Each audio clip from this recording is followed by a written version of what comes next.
The Ohio Bobcats swimming and diving team fell 160 to 138 on the road to the Marshall Thundering Herd, who were able to overcome an early deficit and storm back to pick up their 4th victory of the season.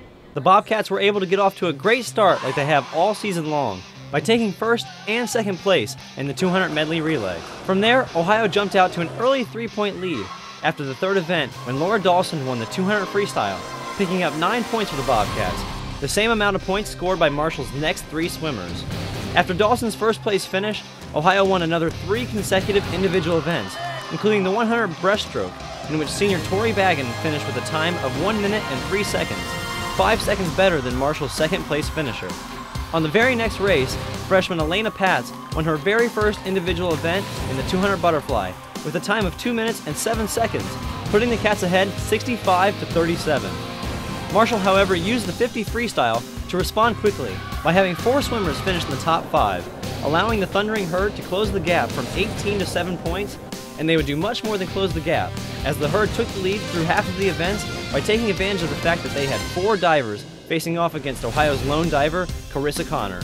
After the break, Marshall came out firing on all cylinders, taking 1st, 2nd, and 4th place in the 100 freestyle. But Ohio kept itself in the match when senior Addie Ferguson and true freshman Caroline Rowley finished 1st and 2nd in the 200 backstroke. This duo for Ohio also finished 1st and 2nd in the 100 backstroke, making that a clean sweep in the backstroke for the Cats. These two teams would continue to fight back and forth, with Marshall's lead shrinking to as low as 10 points, but that would be as close as Ohio would get, with Marshall finishing the meet by winning 2 of the last 3 races, claiming a 22-point victory over the Bobcats. This meet also had a special meaning for Marshall, who had the number 75 written on the left shoulder of every swimmer and diver, to remember the 75 players and coaches of the Thundering Herd's football team that perished on a tragic plane crash that occurred 44 years ago on this day. While Marshall improved to 4-3 on the season, Ohio slipped to 1-4, and it was clear to head coach Rachel Komisarz-Baugh that the lack and the depth of Ohio's roster played a factor in today's loss. We're just struggling a little bit with our depth. You know, I think we have the people who are out there and winning, and just getting some of, the 2nd, 3rd, and 4th place finishes is kind of where we're struggling right now. Despite the 4th loss this year for Ohio, the team had several positives to take away from today's meet, including the Bobcats sweeping the 100 butterfly by finishing 1st, 2nd, and 3rd.